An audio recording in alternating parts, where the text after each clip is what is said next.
Hello again. Today we're looking at Paul McCartney's second solo album, Ram. Well, technically it's Paul and Linda McCartney's first album, Ram. Whatever, let's just call it Paul's second.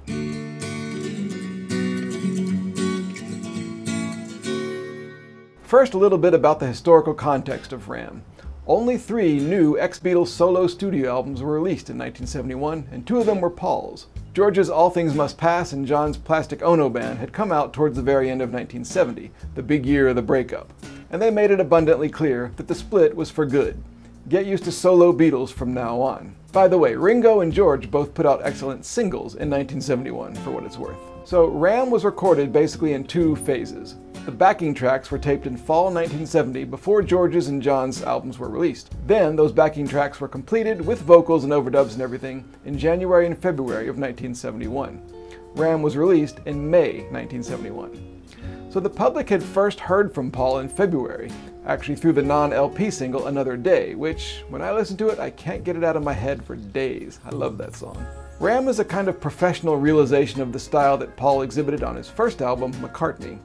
That one was scratchy and personal, with Paul mostly overdubbing all the instruments himself at his home studio. People complained that it was too musically slight, so he hired musicians to play on Ram like a more regular band. So overall, Ram has the same sort of odd pop musical style as McCartney, but it's played in a more conventional rock and roll way. It's still very Paul, though. Top-notch pop, verging on cuteness, an effortless abundance of great melodies, and an earthy, relaxed air of confidence all over it. The more complicated musical ambitions that Paul displays on Ram are obvious when you hear a song like Uncle Albert, Admiral Halsey. It's a multi-part suite, but short enough to have been released as a single. And it became Paul's first solo #1. The song makes its way from moody, rainy day moroseness to a whimsical interlude to a long sing-along part that's unbelievable in its catchiness and, yes, pop music gloriousness. Personally, I think this song deserved to be #1, even if John and, very surprisingly, even Ringo slagged off Ram after it was released. Elsewhere on the album is the dark, intense Monkberry Moon Delight, which, like a lot of Paul songs, evokes a mood but doesn't seem to really be about anything. And I don't mean that as a criticism, it's just how Paul is. I love that song too. Paul was perhaps stung by criticisms of his first album and may have taken steps to address them, but he still gives himself ample room to express himself and follow his own musical paths on Ram.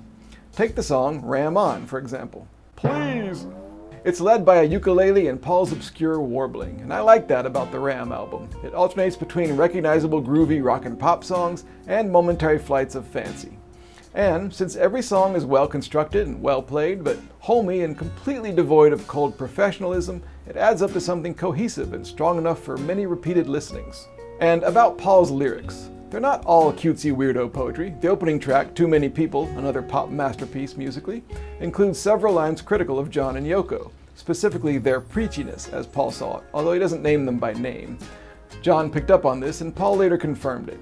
John, for his part, thought several songs on Ram were about him, and while some were, some weren't. Dear Boy, for example, was, according to Paul, about Linda's ex-husband.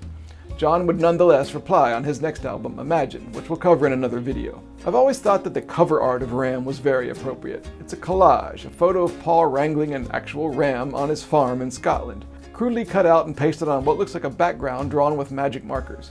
Very homemade, in both the avoidance of professional graphics and in the silliness of the black and white photo of Paul on his actual day off.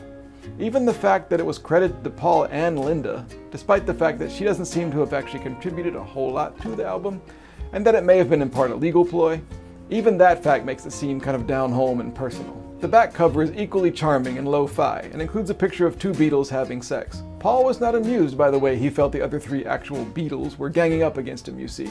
Subtle, Paul, real subtle. Besides Uncle Albert, Admiral Halsey, and Another Day, which had been recorded during the Ram sessions, 2 other singles were released from the album, The Backseat of My Car and Eat at Home. Eat at Home wasn't actually released in the US, but it does have the distinction of being one Ram song that John Lennon publicly admitted to liking. So, the ashes of the Beatles were starting to cool and the 4 were getting on with their lives in 1971, musically and otherwise. Ram shows where Paul's head was at, writing and playing and singing great songs sprinkled with bits of strangeness and cute left turns and his usual breezy creativity. It's as rustic as the front cover suggests. It's as personal as its artist credit would imply. and it's as accomplished as Paul's Beatles pedigree would demand. And actually, this would technically be the final Paul solo album of the entire decade, since his next, Wildlife, was the start of his years-long Wings band. But we'll get to that later. For now, go listen to Ram. John and Ringo were wrong. Ram is cool. By the way, in June 1971, after Ram was released, Paul recorded the entire album again, but this time as instrumental lounge music. He didn't release this version until 1977, and then only under the pseudonym Thrillington. I will get to that album, but I'll wait until we get up to 1977 because I'm going by release dates for this series of videos. Thanks for watching. Ram on. Subscribe for more Beatles solo album overviews, and I'll see you next time.